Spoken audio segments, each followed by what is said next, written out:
Live Friday morning. Welcome, everybody. Good morning, Liza. How are you? Good morning. I am surviving the heat in New York, I think, like many of us. Well, I'm surviving the lovely heat in Miami. I'm not complaining about it right now. Anyway, welcome to the show. We're doing more lives this week because we're talking about the upcoming Rise Up Retail Summit that we're really excited about. So I thought I'd start off this morning with just some stats because I saw one of the speakers, Jeffrey, that's joining us for the summit. He posted a post this morning on LinkedIn and had some really interesting stats. So I was going to just share them with you because we've been with clients this morning. I thought I'd share them with you. We can have a discussion about it and then just what your thoughts, right? And like we'll get into some conversation about the upcoming summit and what you're going to be talking about. But he basically posted the retail landscape has witnessed unprecedented shifts with e-commerce I can't speak this morning. E-commerce penetration soaring by 44% between 2019 and 21. That's granted because everybody was at home, right? And that was a report by Statista. And then a report by NRF revealed that 65% of consumers are now demanding more personalized shopping experiences, and all that good stuff. And then this was what I thought was really interesting. 72% of retail professionals believe that ongoing professional development is crucial for remaining competitive in a rapidly evolving market. So I think that's really interesting, and that's what we're bringing together. But before we get into all of that, I should ask you to introduce yourself, just in case nobody Oh, knows who yeah. you are. My name is Liza Amlani, and I am the principal and co-founder of Retail Strategy Group. I come with about 22 years of merchandising and product development experience. And what I'm looking to do with Retail Strategy Group is really help brands and retailers improve profitability, organizational effectiveness, and increase full price sales. Oh, so important. Yeah. And that a lot of people struggle with that, right? And I'm Yeah, sure that you've got tons of strategies and tactics that can help them with that.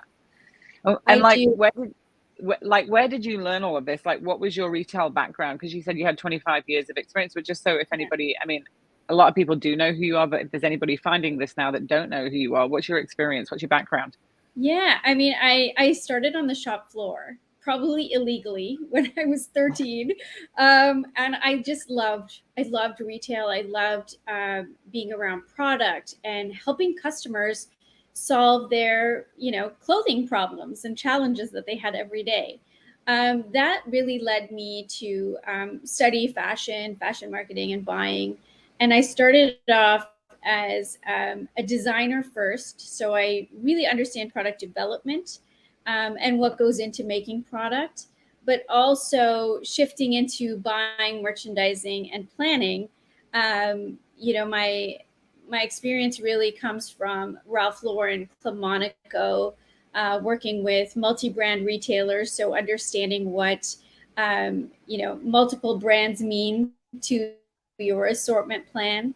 And now I work with brands and retailers in optimizing their go-to-market strategies, their assortment planning challenges. We're sitting on a lot of products right now, and solving some of those inventory management issues, but really improving process and Mm. optimizing the way that we build our assortments and go to market with those assortments.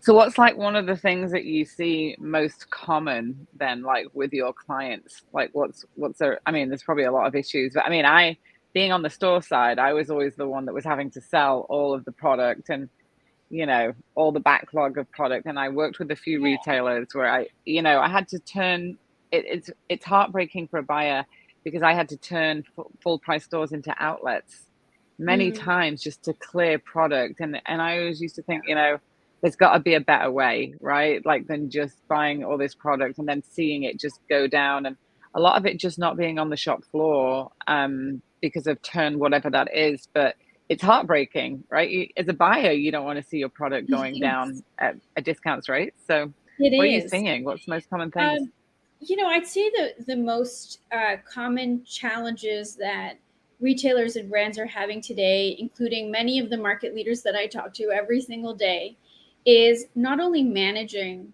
inventory, um, selling the most we can at full price sales, but really providing the customer with product that they want. So right product, right time, right place. And that really does come down to how are we planning and building our assortments? How are we planning our design and development? And how quickly we can get that product to market.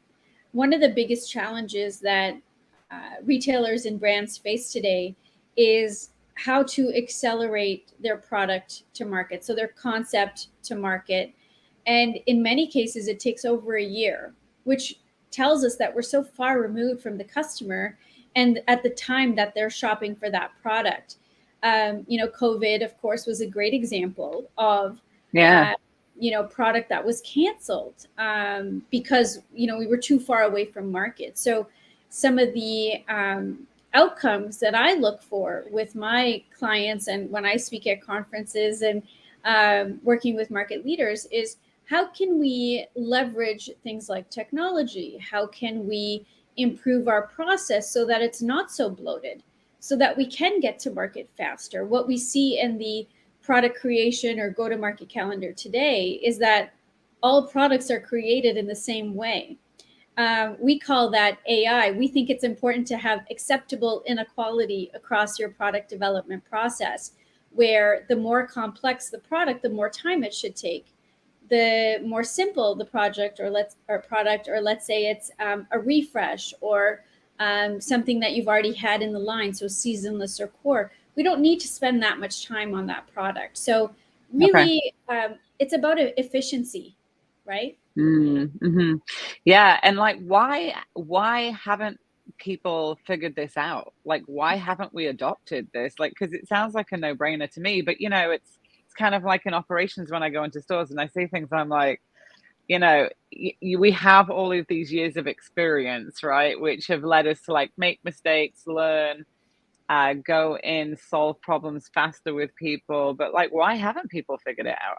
Oh, I mean, there's so many reasons, and I honestly think it comes down to culture, Mm, and just ways of working have been, just archaic, right? If we think about retailers and all the silos that we work in, breaking down those silos is one thing, but really transforming the culture of an organization to think about customer first versus achieving their own goals through these silos, that's how we're going to start driving change. It is really about culture. I love that. Yeah, I mean, what I would see when I would work in the office a lot of the times from coming to the field, I would be like, there's no connection to the customer. Like, I love what you talk about because you talk about customer first and breaking those silos down. Because if there's no connection to the customer of why you're doing what you're doing, you're just going through the motions of doing a job and putting numbers in a spreadsheet, right? Like, Yeah. and that's never going to translate well, right? Yeah. Exactly. And I think I can't remember, somebody commented on some of the things that I posted yesterday around really spending time on the shop floor, no matter what level you are. It's important to build that relationship with your customer, but really know who they are. There is such a disconnect, I find, in what each team across an organization thinks who their customer is. And to me, that tells me that they're not spending time with the customer. We need to know who we're shopping for, who we're buying for, who we're designing this amazing product for. If we are disconnected, we're never going to win. Yeah, I remember having store visits and there were specific buyers that would go and work in the store on a Saturday afternoon and just That was sell. me. Right, right. And we always loved those buyers because they actually came in and talked to customers versus, the product side or the marketing teams that would do these massive store visit waves. Like I remember taking people to like 5 stores in a day, like 3 days in a row. And yes, you want to like get to lots of stores to see the demographics of the different stores in different areas. But at the end of the day, that's like I call that a flyby visit. And, when I used to run stores, I hated doing flyby visits. I never went and did an hour checklist and went out or just had a conversation because you don't know anything in an hour. You just think about it like you sit Yeah. with somebody for an hour that you've never known. And what do you know a little bit, but you don't really know things. I always say time reveals all. And so spending time working And sometimes people mandate things at Christmas to like kind of go in and work the shop floor. But I think that passion needs to come from within, and also making the time for it, because there's a lot of excuses and reasons why people can't find the time. Like you're talking about efficiencies and productivity to actually go in and shop, be a customer, right? Yeah, exactly. I don't know. And if you're, You know, if you're a DTC brand or a digitally native brand, I would encourage the same behavior. Go through that customer journey on your website, on your social channels, wherever you're engaging with the customer, and find those friction points so you can solve for them. And that's the same advice I would give a buyer, planner, a designer is let's find those friction points and let's solve for them, whether it is, fit, function, aesthetic, or even, taking product to the till, right? We need to find and solve for those friction points for that customer. If we think about, and if we think about how many choices the customer has today, globally, I can just see some people join. I can see some people that joining the chat. So I can see Rick. Hi, Rick. Hi, Jeffrey. Nice to see you guys. Good to see you. We'll have to get Jeffrey on. Yeah, we'll have to get Jeffrey and Rick's joining us on a panel as well. So that's exciting. People just keep joining this summit because I think it's what I love about this summit is having people like yourself, having people like Phil from the human resources side of the business, having people like Jeffrey from operations and Steve and I'm not gonna mention everybody because it just keeps growing. Kimberly as well, right? But like, there's so many great people joining the summit, and I love that. The thing that you said about breaking down silos, I always have felt that retail is in silos in different lanes, and at the end of the day, and there's hierarchies and all of this stuff, and like, how do we break that down? And at the end of the day, we break it down by coming together as a collective unit, as leaders in the industry, to create something that is different than the shop talks, the NRF. And these are all really great conferences. We go to them, we speak at them, and we love them because they keep us informed in the industry. But there needs to be something focused on the people that are leading the function in the industry. And I think that's what's so exciting about this, that we're coming together and we're actually focusing on leadership development, culture, tips, tricks, tactics, but really on the people side. Because a lot of these conferences that I go to, Liza, like you do, we don't see the people that are in the functions at those conferences a lot of the times. It's a lot of tech. It's a lot of like people buying the solution maybe, or people from overseas, interested, but like the people doing the grunt work are not really there's not a place for them to go. So I'm super excited about that. I don't know if you're excited about that, but I'm excited. Yes, absolutely. Yeah. And I think what is great about the Rise Up Retail Summit is that there's so many speakers from cross-functional teams across the retail end to end. So if you are looking to either change roles or upskill or network within a different group of people, you have access to that. And I think that's something that we don't really encourage. I mean, a lot of people that I talk to, bring up, the Macy's management program from back executive program. Yes. And so I was in the good. I know. Okay. But you get to learn about different functions of the organization. I think this is something that retail needs because we don't have that anymore. Yeah, I was talking to somebody the other day and they totally told me that they started off in that executive program, like got another one. But I remember that, and that was it. It was like you could kind of try these different roles and see what's happening. So if you're finding this in your feed and you're interested in it, we'll put the link to the summit underneath in the comments. And DM us. We'll give you a promo code to get in and just jump in. I mean, I think the value for the amount of speakers that you're going to get, it's like we get asked now to go and speak in schools a lot of the time, right? To retail business students a lot of the time. And it's kind of that idea now that we get to come together and bring all of this information. So what, I can see Georgina as well just joined. She's doing a session with you as well, right? There's people joining now from Ireland, from the UK, Canada, US. I love it. It's getting international, which is awesome. But what can people look forward to in your session? You can't tell them everything because, they're going to come to the session and learn, but what can they look forward to in your session? I think, a few key takeaways are really around navigating consumer trends, how to close that customer feedback loop and make tangible decisions that will impact your product assortment, how to think about personalization and product offerings that are tailored let's call it localization. Today I'm talking to many organizations that have the same allocation process and store hierarchy, but that's changing. So, what does it look like for today's retail? And how to think about assortment planning differently. When we think about, and I talked to my class yesterday, I teach at FIT, and I talked to them yesterday about fashion shows because we're in New York Fashion Week right now, and how Yep. that translates into retail and how we buy for our customer. It doesn't make sense anymore how we think about seasonality. So, how do we encourage longevity and seasonless products across an assortment plan where products can live longer so they're not marked down and we're not reiterating the same product every single season, physically sampling every single season.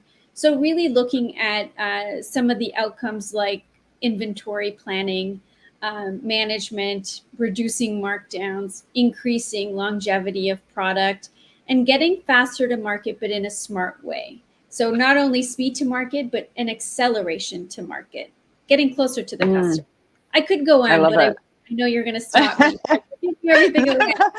No, you can't give everything away. Yeah. So, and you're doing such incredible work now. I see you on the news like all the time. I'm like, No, who knew? It's amazing. It's I'm so good. everywhere.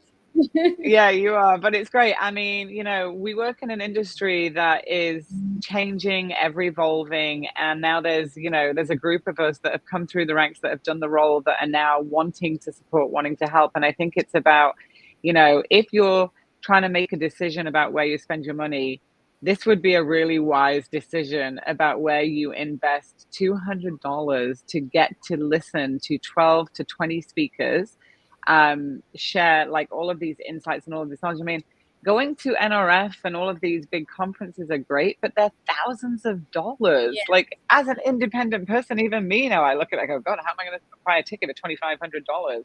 And I don't necessarily network with the right people as well. And so when you join the Rise Up Retail Summit, you actually get access to a community, a closed down community group where you can network with other people that are attending the summit too, and you'll get access to all the replays. So even if you can't make it live on a Tuesday afternoon for the live to ask Q&A, you can definitely get access to the replays and then watch them over. So I just encourage everybody. This is the first time we've done something like this. It's new, but we're super excited to bring it to market and just really educate and like win the year. Like you're going into now the toughest.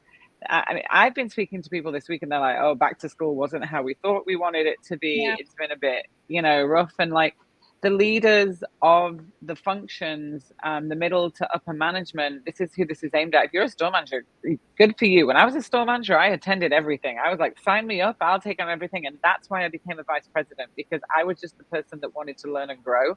But that middle level, honestly, like they're the people that get forgotten about, the managers of the functions and the director level. And I think that, it's not a big investment for the return that you're going to get on it, yeah, because like I believe in personal development. I think that's what got me to where I was. I've seen doing personal development with other people has progressed them in the careers. And I love what you said, that maybe you're in operations right now, but you don't know anything about buying and merchandising side of the business. And this is your opportunity to attend it and learn about it, right? yeah, exactly. Yeah. And, Yeah. as we know, I know we're coming up to time, but, there's been a lot of shifts in the retail industry in the last few weeks, a lot of restructuring, a lot of reorgs, and, people are getting displaced. So the best way to use your time is to really learn.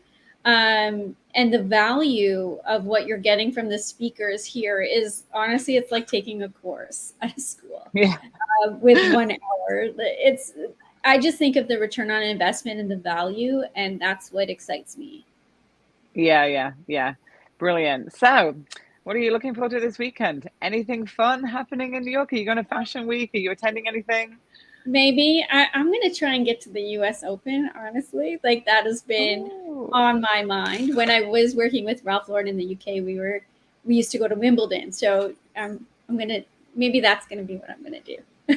amazing. Work, of Well, course, yeah, and work, because we're always working. always But working. yeah, But I know that you're really busy, so I really appreciate your time and just jumping on this morning and just sharing with everybody what they're going to gain from attending your session. Thank you to all of you in the chat. Thanks, Georgina, Rick, Jeffrey, for joining us. Definitely, if you see this, share it, repost it. We need to get this message out to as many people as possible, because when I tell people about it, they're like, oh, I didn't even know about it. Well, no, because it's new. So it's always word of mouth that helps the spread. So I always say that. Do us a favor, support us like we support you, and post, share, tag somebody, share the link, DM us if you want to promo. And there is group rates for companies as well.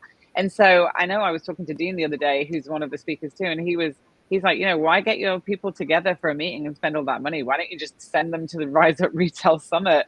Yeah. And he was talking to a HR leader, and she was like, that's a great idea. Why don't we do that? Because literally you can get all of your people inspired, motivated, going through this, right, to get ready to win the year. So I just encourage all of you to do that. And with that, I'm really looking forward to attending your session, actually, and learning more about. I had a little stint as a buyer. It was too stressful for me. I did. It was back in London. I had to pick iceberg jeans and prints. That was way back when. I'm like dating myself now. And when they came into the store, I was so nervous. I was like, are they going to sell? Are they going to sell? And I was like, I can't take this pressure anymore. Like, I could never be a buyer. It's just too much. But I can sell whatever you give me and make it look amazing and merchandise it and give great customer service. So what you do and your... Yeah, no, I'm not good at that. I'm not picking things that people want to buy. I'm good at making it look like you want to buy it. Like, I'm the visual operations side, right? It's so interesting. So, but anyway, thank you so much. Really great catching up with you this morning, and we'll see you on the Rise Up Retail Summit. Absolutely. Excited. See you there. All right. Bye for now.